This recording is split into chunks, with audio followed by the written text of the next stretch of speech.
4 класі я вже перший раз написав, що я мрію бути військовим. Головна мета – зробити ліцей 100% українським. Він і так зараз зрозумів, що він помилився стратегічно, бо ж він хотів, щоб ми не вступили в НАТО і ЄС, а отримав зворотній ефект. Це пришвидшило тільки. У нас є зовнішній стимулятор, і у нас тут нікуди ми не дінемося. Ви нас скажете, ну-ка давай, не сачкуй, бо це кожен день, це чиєсь втрата на життя. Саме головне – це рівень свідомості, рівень відношення до всього, рівень взаємовідносини між людьми, між військовими, всередині українського народу, всередині нас самих. Це як ми відносимося до всього. Це війна, російсько-українська війна, відкрита. Ви можете назвати, як хочете. Я її називаю відкрита війна. Ми будемо голосувати серцем, свідомістю, а не по приказу. Ніхто не має. За день можна звільнити там Луганську, Донецьку, Крим чуть-чуть важче, там за тиждень можна, але будуть дуже великі втрати. Добрый день! На телеканале АТР программа «Персона» с Гульнарой Поготовой. И сегодня у нас в гостях Гордейчук Игорь Владимирович, герой Украины, генерал-майор Збройных сил Украины, начальник Киевского военного лицея имени Ивана Богуна. Здравствуйте! Доброго дня. Игорь Владимирович. Доброго дня. Спасибо вам большое, что вы нас пригласили. Дякую за те, що завітали, завжди радий свой бачити. лицей. Такое хорошее, богатое, красивое здание, в котором находится наше будущее. Будущее вооруженных сил, Збройных сил. Но чтобы перейти к будущему, немножко хочется поговорить о вас. Будь ласка. Вы родились в Регенской области, в селе. Так. И выбрали после школы сразу, выбрали так. профессию военного. Ну, уточняю, я ще в школі вибрав. Ви ще в школі вибрали. В 4 класі я вже перший раз написав, що я мрію бути військовим, бо ми в школі кожен рік писали, там, починаючи з 1 класу. Я ще перший, другий клас там мріяв, то там водієм бути, то там фермером думав. Вже в 4 класі перший раз написав, я мрію бути військовим, і так вже 5, 6, 7, вже не міняв більше. Кожен рік військовим. А вот интересно, что повлияло? Потому что в 15, 16, 18 лет не могут определиться люди с профессией, а вы уже в 4 классе определились. Так, основним фактором стало те, що мій дядя рідний, мами рідний брат, був військовим професійним. Ну, помер по віку, Царство Небесне, в Підмосков'ї Одинцово. Він там завершував службу. Він приїжджав кожен рік до мами, до нас в гості, якби він мотивував, почалось з цього. От, і я фанат спорту, так, військової справи. От, подобалось, ну, плюс радянська пропаганда, що тоді працювала, ці там в зоні особливої уваги, там «Ответний ход», там «Одиночне плавання», «Офіцери», там фільми всі дивилися. Так, фільми там, ну, радянська, нам треба поучитися в цій інформаційній, психологічній такій підготовці, взяти позитивний досвід перейняти, тому що значна частина це ж наші, це ж українці, сприяли, створювали там. То візьміть кіностудії, починаючи від Довженка, там і де в Криму Одеська кіностудія, це ж наші рідні українці все робили. Тому вона відіграла таку одну з головних фундаментальних ролей, і я якби не помилився. З кожним роком я все більше і більше хотів, прагнув досягати більшого.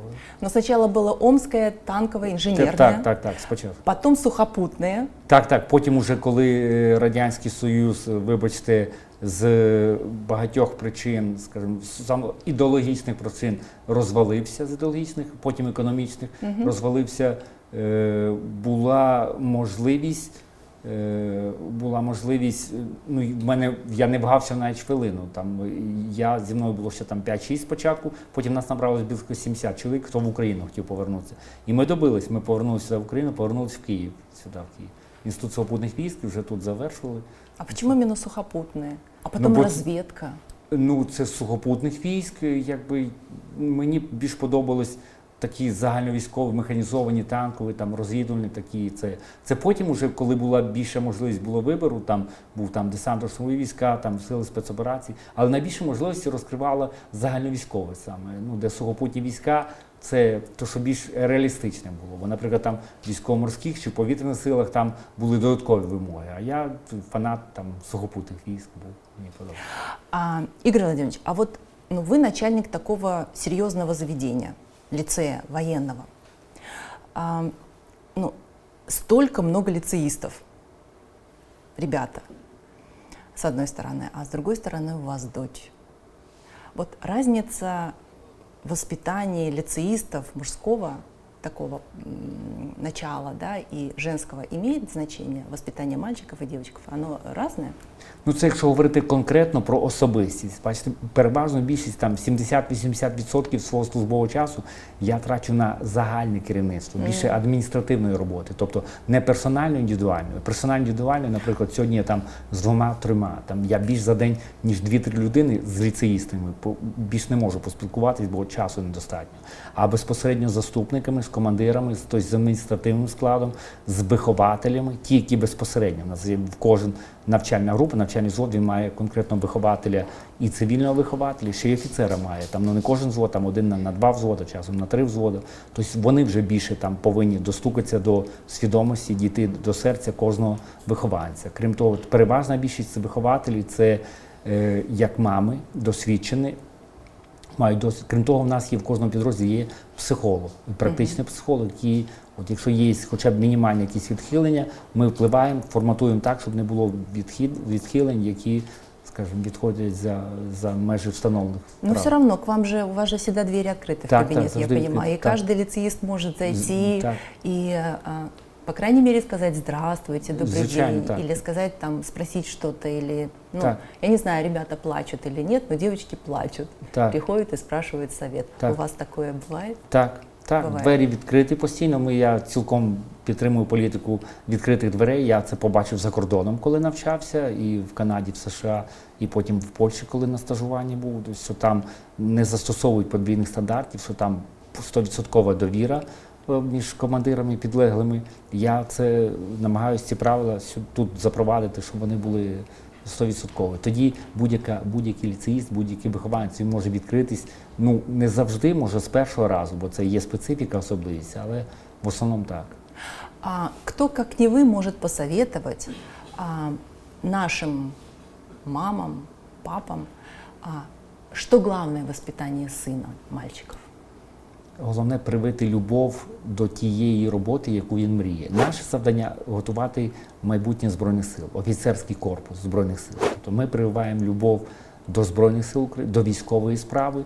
Ну, ми віримо в те, що вони, якщо вони вже вступили на наш поріг, що вони апріорі вже є патріотами нашої рідної неньки України. Якщо якісь те відхилення, ми сильно на перших це те питання, де ми в силах. Тобто ми привиємо тут любов і до рідної неньки України, і до військової справи. Важче буде, скажімо, десь в таких питаннях в навчанні саме з важкими науками, з точними, там, математика, там, фізика, хімія, бо дуже база, з якою вони приходять, на жаль, от я вже маю честь 2 роки тут, і я дивлюсь, що навіть ну, гірше, нема фундаменту. От ми зараз серйозно взяли за англійську мову, і приходять значна частина ліцеїстів, взагалі не знаю. Кажу, ну як ви так вчили, що ви взагалі, так кажу, не може бути. Ви от 5, 6, 7, 8 років вчились і взагалі, бо до нас тут 2-рівнева підготовка, менші наші боярці, навчально-здоровчий комплекс, там 8-9, і тут у нас 10-11. Я кажу, як же ви так 7 років вчили, що ви взагалі нічого не знаєте? Є такі, так, і кожен рік таких стає більше. Я не кажу вже про математику, про фізику, про хімію, там, ну але важко, але ми працюємо. Ми в цьому напрямку, чого тут не можна не працювати, тому що вирішальне слово за ЗНО, зовнішня незалежна оцінка. Кажу, як ви мене не просили, Гордійчука, що ви, кажу, ну я не ЗНО. Кажу, спеціально, кажу, держава поставила тут такий прохідний рівень, кажу, щоб не було унеможливити корупційні дії. Кажу, як би ви вчителів там кругами не ходили, вам треба все рівно вчитись. Ви повинні це досягти. Там не так, ми все порішаємо, там нічого ви не порішаєте, вчитися. Да. Игорь Владимирович, вот вы сами сказали, 2 года уже у руля вот этого лицея. Что изменилось с вашим приходом? Что еще хотите изменить? Саме головне, що ми тут ідеологію, стратегію так підрівняли і чітко її, що головна мета – зробити ліцей 100% українським. Бо кажу, перший рік я прийшов, він такий був радянсько-російський, там більше до радянської України, Україна, але радянська. Або Україна тільки під керівництвом Путіна. Там ні, кажу, тут буде українська Україна 100%. Вже процентів на 75-80 ми вийшли. Це, я кажу, тут є особливість, специфіка, бо дуже багато вакантних посад, де ми не можемо знайти, ну немає на сьогодні офіцерів, найкращі офіцери, вони от або там, на небесах, найбільш мотивований, не загинув, найкращий. Або вони на передньому краї, розумієте? Ми не можемо вирвати нікого, взяти з військ, бо вони там дуже потрібні, дуже. А тут же нам треба, щоб були вихователі, яких будуть поважати юнаки і слухатись, розумієте? Бо це ж вони ж повинні чітко усвідомлювати. То це якби, де ми боремося щоб постійний склад був мотивованим, бо він основний є, от то, що ви казали, де вихователі, вони спілкуються, вони повинні достукатися до свідомості, до серця кожного вихованця. Ми на цей шлях вийшли і йдемо. Це не одного дня робота, не одного дня. Саме головне, що ми робимо, керівництво ліцею, ми створюємо умови, щоб вони хотіли вчитись. Щоб не я ходив, їх не ганяв з палкою, там це, я кажу, хлопці, ви ж самі, кажу, ну давайте, це отак, все, зрозумів, все ми будемо робити. Це. Вы так немножко забежали вперед. Я хотела задать вопрос. Вот у вас уже было 2 выпуска лицеистов, да? Так. А вы замечали вот разницу между выпусками до 2014 года и после 2014 года? Бачите, до 14-го я не застав, бо з 14-го війна була, я був на війні ще в 14-му. То, що стало, з одної сторони, стало більше, хто так відчуває, що треба, але з іншої сторони і батьки зараз дуже переживають, дуже бояться батьки. Війна ні, не військова. Кажу, та ви не хвилюйтесь, кажу, їм ще до війни дуже далеко. Дай Бог, кажу, то може їм, переважні більшість з них, їм може і не прийдеться. Ми готуємо їх, але ми віримо в те, що тільки за рахунок збільшення кількісно-якісних показників, тобто і по кількості ми будемо більш готові, і по якості більш підготовлені, розумієте? Тоді і ворог, путінський режим побачить, що він і так зараз зрозумів, що він помилився стратегічно, бо ж він хотів, щоб ми не вступили в НАТО і ЄС, а отримав зворотній ефект. Це пришвидшило тільки. Нас стало більше свідомих, більше підготовлених. Ми зараз боремося за забезпечення всебічне, і перемога буде швидше, ніж вона би була там 5, 10, 15 років назад. Єдиний тут найбільший мінус, що це дуже дорогою ціною. Ми платимо за це дуже дорога ціна. Тут це найбільше недолік. НАТО.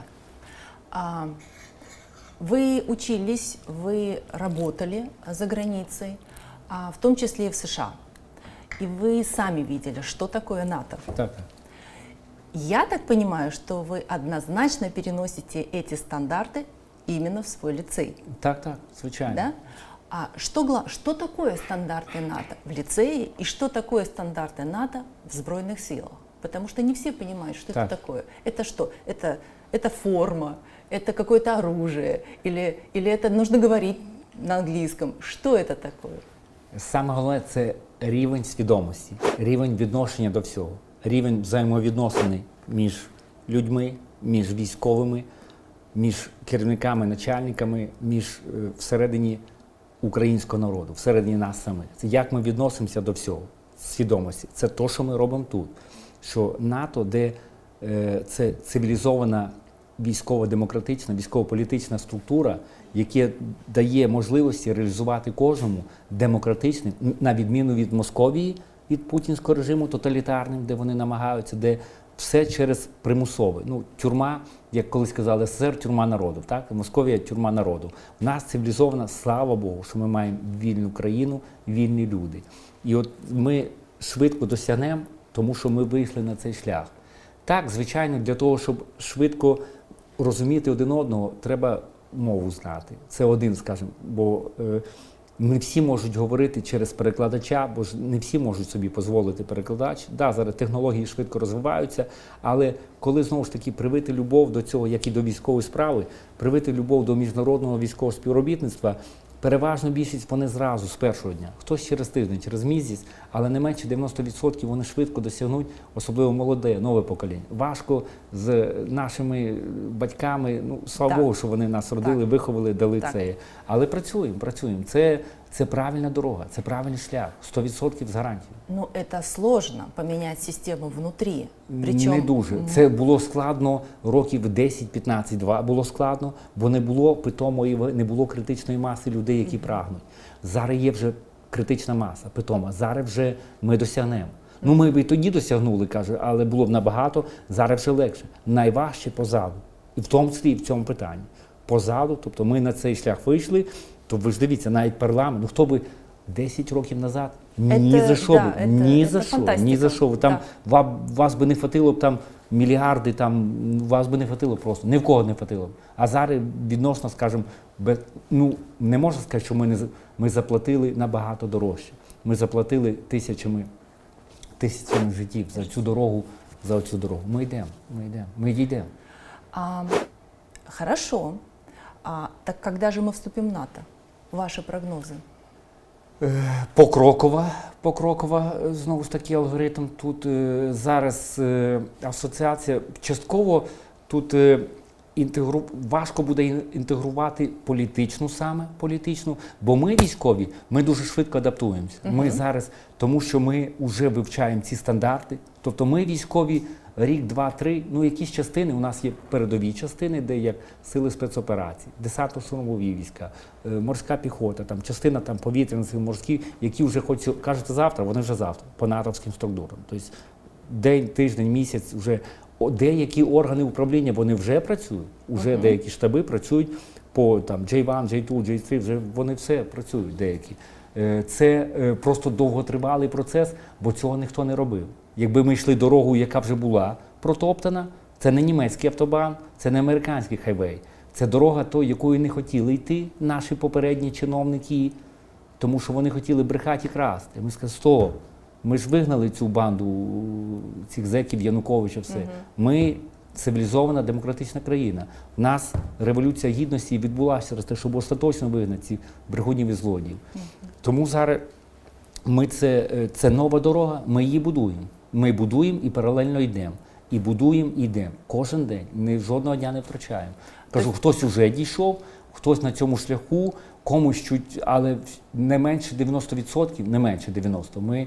Я не хочу ідеалізувати, бо я кажу, за старше покоління, ми вже й не тратимо зусиль, щоб їх переконати, тому що, як Святослав Вакарчук, мій улюблений океанель, літер, він каже, стіна, розумієте, стіна. Але це не значить, що ми рук не опускаємо, ми працюємо, ми йдемо. Но если посмотреть на опыт наших соседей, Польши, Румынии, Чехии, Словакии, у них был достаточно продолжительный такой путь вступления в НАТО. А если ориентироваться на их опыт, как-то очень долго. Так, тому що, знову ж таки, у них там був певний перехідний період і довго, тому що в них не було стимулятора зовнішнього, в них не було війни, вони мирним шляхом. У нас є зовнішній стимулятор, і у нас тут нікуди ми не дінемося. Ви нас скажете, ну-ка давай, не сачкуй, бо це кожен день, це чиєсь втратене життя, що війна повинна не просто закінчитися, а перемогою якомога швидше по якості і по кількості все. Тому у нас є зовнішній стимулятор, дуже потужний, і внутрішній, це московська агресія, і внутрішній стимулятор. Ці наші популісти, брехуни і злодії, що ми не сачкуємо. Ми кожен день, ми звітуємо за кожен день, за кожен тиждень, за кожен місяць. Хтось дійде, кажу, хтось досягне успіху вже сьогодні. Хтось до ранку, хтось за тиждень, хтось за місяць. І ми дійдемо десь за рік, за два, за три, набагато швидше, ніж йшли країни. Зараз навпаки, більше моя позиція особисто схиляюсь, що ще й вони більше потребують України, та ж Польща, Чехія, ніж Україна. Тому що ми набагато виросли і ростемо кожен день. І це нічого нас не зупинить, цих змін, час яких настав, розумієте. Як каже Уляна Супрун, це вона правильно робить і правильно каже. І ми дійдемо обов'язково. Ми набрали вже такої позитивної динаміки, що я думаю, що вони будуть нас просити, щоб ми ще їм допомагали. Ми будемо, бо це спільна справа, боротися з тоталітарними режимами. Да, но есть другая сторона. Наш враг, который всячески не хочет, чтобы мы вступали в НАТО. И когда они будут видеть, что мы все ближе и ближе, они же не будут просто так сидеть. Они уже вот скопили почти 100 тысяч под нашими границами. Не ожидается ли конфликта? Серйозного? Конфлікт він зараз йде, війна йде. Я кадровий військовий, тому я не політик, ці хитромудрий. Я відкрито кажу, це війна, російсько-українська війна. Відкрита. Ви можете назвати, як хочете. Я її називаю відкрита війна з різними степенями ескалації, більше, менше, все це. Тому ми знаємо, де їхні війська, скільки яких, тому і ми готуємося кожен день. Тому ми прагнемо долучитись до НАТО, до євроатлантичної інтеграції, бо це ми не тільки свою. Я ще раз кажу, це спільна справа. Ми захищаємо Європу, ми захищаємо цивілізований світ, а не так, як пише Московія, що ми захищаємо тільки там Донецьку чи Луганську. Це ми захищаємо весь цивілізований світ. Ми знаємо, де вони, ми знаємо їхню мету. Ми знаємо, що вони зараз, крім того, що зовні, це така зовні це відволікаюча оболонка, відволікаюча. А головний удар це вони хочуть всередині розхитати. Тут вони хочуть тут вибори зараз когось з проросійських. Там ну я думаю, не вийде. Я впевнений, не вийде. І потім вони в Верховну Раду хочуть завести там аля там Мотороли, гіві фейкові. Ну тоді хотіли. Зараз там вони можуть назначити там любого, хто там навіть вишиванку одінуть з прапором України дить йому, а він вата і це навіть гірше ніж це. Ну, поэтому... Але ми готуємося, ми не сачкою не спимо. Ми кожен день, ми ж теж вже ж це тоді ми не були готові. Навіть не то, що не були готові. Я ж вам говорив, якби 10 років назад Гордійчук сказав, що треба готуватися до війни з Росією, мене б зразу і звільнили, і рожали. Так, ти будеш рядовим, підмітай це все, зразу звільнили. Ще й до кримінальної це, що я зрадник. А зараз ми вже усвідомлюємо. Игорь Владимирович, вот такой вот вопрос. У нас все-таки 19-й год, год двух выборов. Выборов президента и выбор парламента. Ну, лицей тоже будет голосовать. Ну, не всі, поки хто там з 18-ї, кому це, але є такі небагато, і звичайно, будемо так. Да? Ну, не секрет, что вот в советской армии это было по приказу. Так, И даже фамилии назывались. так. Да? А как у вас вот обстоит с этим делом? Вы Ми как 100% і керівництво всього ліцею, і весь адміністративний склад, постійний склад, кому дозволено, ми на демократичних позиціях. Це то, за що ми боремося. То, за що ми боремося, і ми не подаємо на нас будь-які тоталітарні там режими. І ніхто, я навіть тут декілька зробив таких невеличких документів, що заборонено порушувати чинне законодавство. Якщо Конституція України чітко сказана, цензура заборонена. Пряма дія закону, розумієте? Тобто, що таке вибори, які ми чітко дотримуємося, ніхто не має права обмежити нас в наших правах. Ми будемо голосувати серцем, свідомістю, а не по приказу, ніхто не має. І я особисто, якщо навіть це узнаю, будуть притягнуті до відповідальності посадової особи. Я немножко вернусь вот ваше прошлое, если позволите, да, военные действия,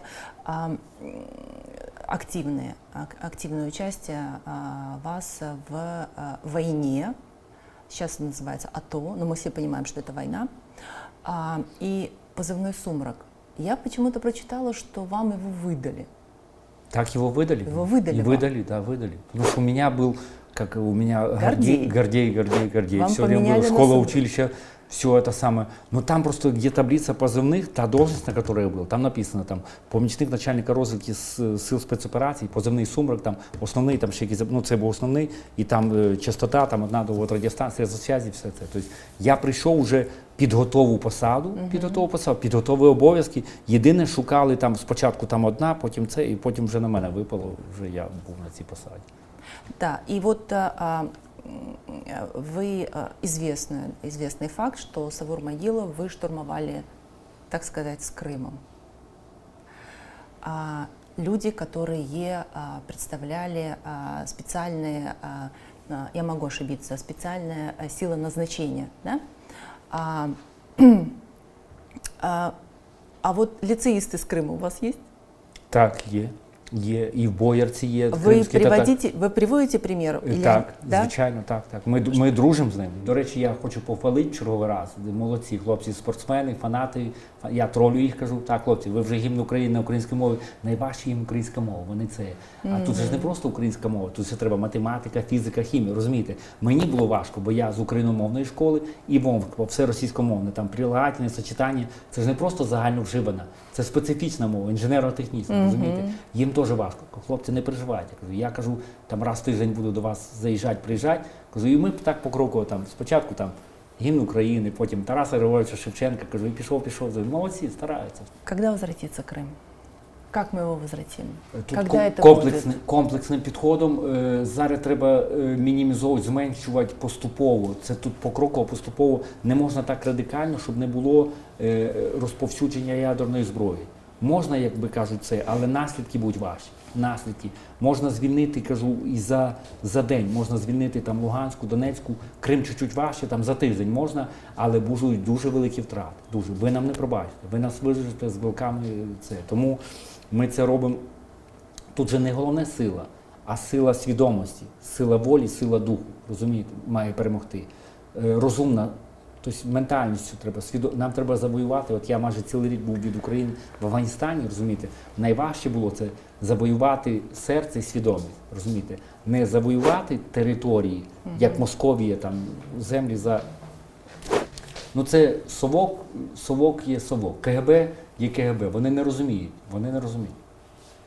Зараз по-іншому чому треба посилювати санкції політико-дипломатичні, починаючи політико-дипломатичні, завершуючи фінансово-економічним. Наша роль військових десь всередині є, але не така, що ура-ура до ранку вже на Червоній площі, бо втрати будуть великі, а це, кажу, булавочні уколи, серце негодяя, там, а-ля Путін, Шойгу там, і решта всіх цих.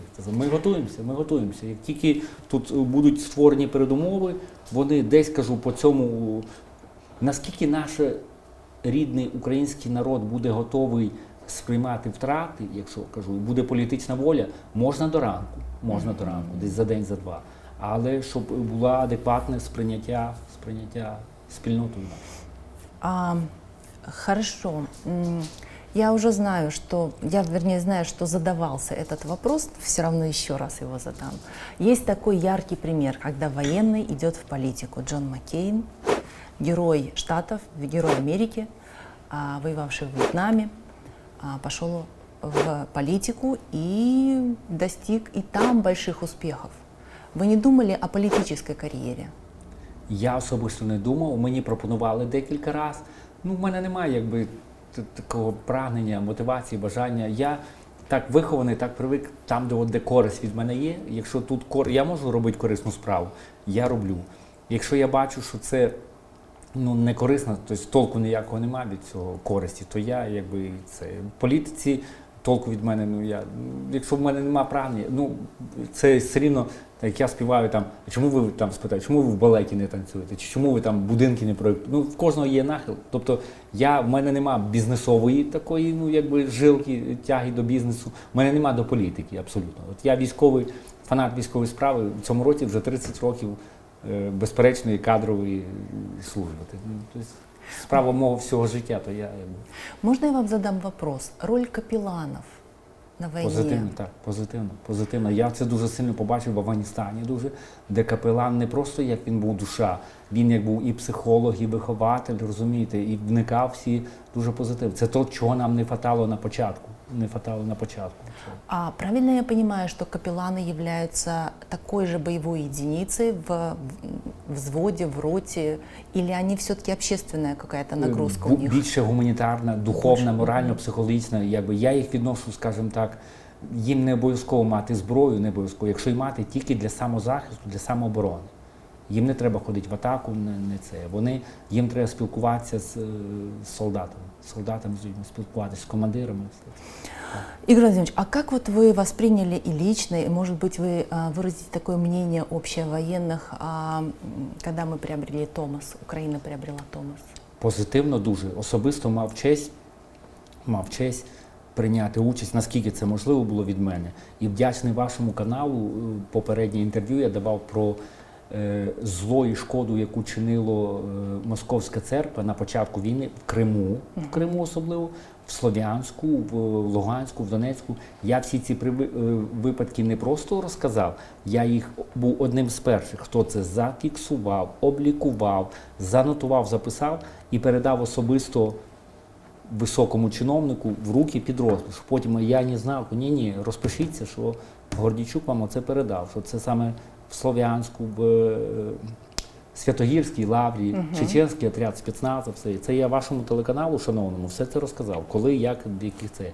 Вони потім намагались мене там, да ви що? Ні, кажу, у нас є радіоперехоплення, є спостереження, відео, все це. Я кажу, ваша вся брехня, ми все це докажемо. І ми потім в Гаагі докажемо все це. Коли вже закінчиться війна, ми ж потім будемо судити, путінський режим, вони ж думають, що чому вони зухвало так і в Криму, в Слов'янську. Вони ж думали, що вони тут скинуть флаг. Вони ж думають, що вони знов, як була помаранчева, пам'ятаєте? Вони ж тоді розсварили. Вони зараз хочуть нас розсварити, ну, між президентом, Верховною Радою, Кабміном, вони хочуть бити в клин. Ну ми вже згрупувалися, ми розуміємо, що вони зараз будуть вони зараз роблять, вони ж підкупляють, дивіться, вони ж роздають там по десятки тисяч направо-наліво. Скільки там... А как вы считаете, Игорь Владимирович, вот точка невозврата, она уже пройдена? Звичайно, 100%. Вже оце вже в переважній більшості ми вже там, в переважній більшості ментально. Тут вже не фізично, тут свідомість перемагає. Це Путін думає, що сила. Ні, не сила. Перемагає свідомість. А волонтеры. Какую роль волонтеры, вот вы как участник в войне, в АТО, какая роль? Ну, мы все знаем, что она большая роль, но Дуже все з равно... перших днів, кажу, як ми, особливо, це моя група, в якій я мав честь бути, ми летіли голі бос. От хто що мав, там, я, наприклад, мав пістолет-автомат, ну, як штат для офіцера все, і польове спорядження. Ну де ж у мене з Афганістана, де що залишилось, це там, ну, це там 0,01%. У нас не було толкових касок, не було бронік, ну, от уявіть бронежилет, який важить там 18-20 кілограм. Каска, яка важить там 5-6, ну, то, і воно, саме головне, воно не тримає пулі навіть з пістолета, тобто воно неефективно. Більшість воїнів, вони навіть не користувались, бо це 0,01% КПД. І все нам волонтери дуже там, я вже не кажу про там медичні аптечки, там про нормальну їжу, харчування, там про каски, броніки, все це. Потім вже почали ми удосконалювати там і ночники, там біноклі, тепловізори, все це. Ми без них перші оці 2-3 місяці ми були ніщеброди.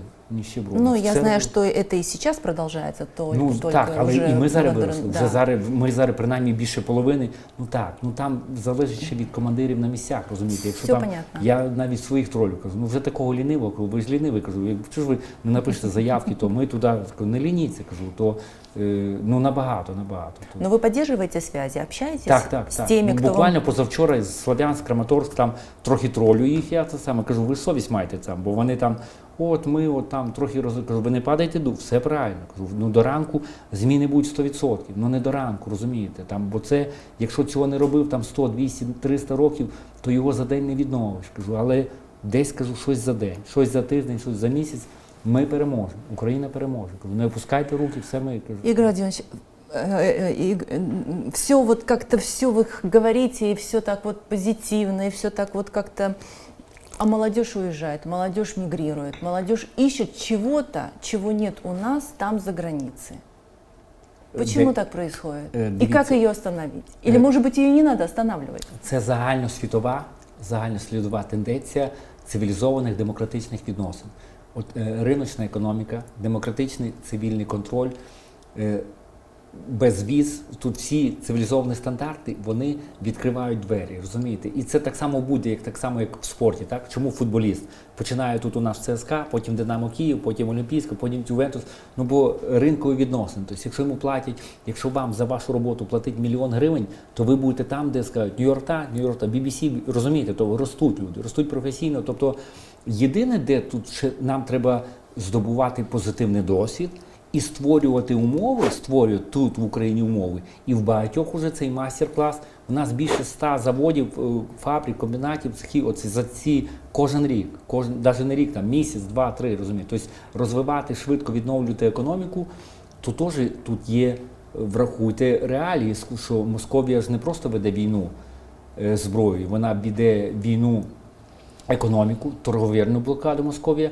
вона веде війну інформаційну, розумієте, інформаційну, це ж вона навіть, напевно, найважче нам протистояти інформаційно. Да, тому пропаганді. що вони мільярди доларів на пропаганду, ну ми не маємо стільки, розумієте, нам якщо стільки, то тоді нам треба дбати про вчителів, про лікарів, про науку, про культуру, розумієте, бо ми демократична країна, розумієте? Якщо ми не будемо відновлювати свою мову, культуру, то за що ж ми тоді воюємо? Мы же за це якраз воюем. И в завершении, Игорь Владимирович, вы знаете прекрасно, что телеканал АТР смотрят патриоты Украины, крымско-татарский народ и те, кто живут в оккупации, в Крыму. И я вас очень прошу, обратитесь к ним с каким-то обращением, ну, если вам есть что сказать людям, которые живут в оккупации Российской Федерации. Так, я хочу вибачитися перед ними, що ми тоді не змогли. Ми готувались літаками сісти, якби це, ну кажу, були б дуже великі втрати, розумієте? І нам би народ не простив. От як цей літак, де над Луганськом, зараз судять генерала Назарова, розумієте? Ну але тоді не було варіантів, і в нас не було. Якби в мене були більші, ми б прийшли в Крим і в себе звільнили, розумієте? Втрати були б великі, тому що вони готувались все життя. Московія воює все життя, бо на цьому тримається тоталітарний режим, розумієте? Ми демократичний режим. Ми хочемо прийти з любов'ю, з миром, з свідомістю, де вони самі, кримчани, самі прийдуть до нас і скажуть, дякуємо, що ви прийшли. Ми вас чекали там 3, 5, 7, ну це недовго вже, тому що їсти хочеться завжди, розумієте? І з голоду, ну як КНДР, я не думаю, що вони захочуть, щоб Крим став КНДР-2. Думаю, що там більше свідомих людей. І ми при сучасних технологіях, якщо навіть тоді КГБшна тоталітарна московська машина, і де мої батьки добивали в нас свобода, Радіо Свобода, розумієте, то ми зараз будемо посилити ці там дронами, безпілотниками, супутник, все, Wi-Fi, ну, Ілон Маск, розумієте, ми будемо їм подавати сигнали, що ми, Україна понад усе, ми віримо, ми їх любимо, ми цивілізована країна, ми прийдемо до них з безвізом, ми прийдемо до них з любов'ю, ми прийдемо з миром, ми прийдемо з усією цивілізацією, то, що в них ніколи не було, вони навіть не знають. Але коли вони побачать, що, о, так дивіться, так, це так само, як дивіться, мільйони українців, куди емігрували, як ви сказали, молодь, да? В США, в Канаді, в Європі. А де діти Путіна, Шойгу, вони ж всі за це. А це то, що ми прийдемо в Крим, ми принесемо Крим, і вони будуть в Криму жити краще, як в США, в Канаді, в Європі. Бо ми демократично, ми знаємо, як робити це, де вони будуть пишатися тим, що вони кримські українські, що кримські татари, кримсько-татарська автономія, як невід'ємна складова України, вони самі протягнуть руку, скажуть, заберіть нас, бо ви вже цивілізовані, ви дорослі, і ми не просто там знесилена, знекровлена, ми вже супер розвинутою економікою, з цивілізації, ми в НАТО, ми в Європі, і вони кажуть, давай бігом. Кажуть, да ми дійдемо, все нормально. Їм великий привіт, шана подяка, ми скоро будемо. Ну, я от себя добавлю, слава Украине. Так, звичайно, слава Україні. И еще скажу, что Украине нужен АТР, Так, потому что АТР – это территория любви, так. силы и нескоренности. Я з радістю погодився, як мені тільки позвонили, кажу, я з пошаною кажу, бо коли був найважчий, починаючи з Майдана, кажу,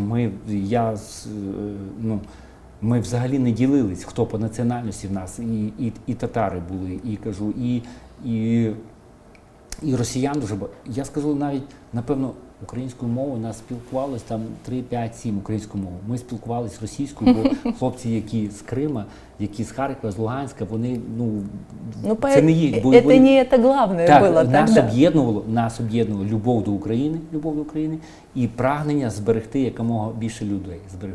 Тут не так ми за територію боролися, як за свідомість за людей. Це саме. Єдине, що воно якби це, що ми не готувались, бо було заборонено, а вони готувались. Нашу вони армію руйнували тут всередині, а свою зміцнювали. Розумієте, тут яка це, а зараз навпаки, ми ростемо, і вже найважче пройшли, і дійдемо обов'язково. Дойдем.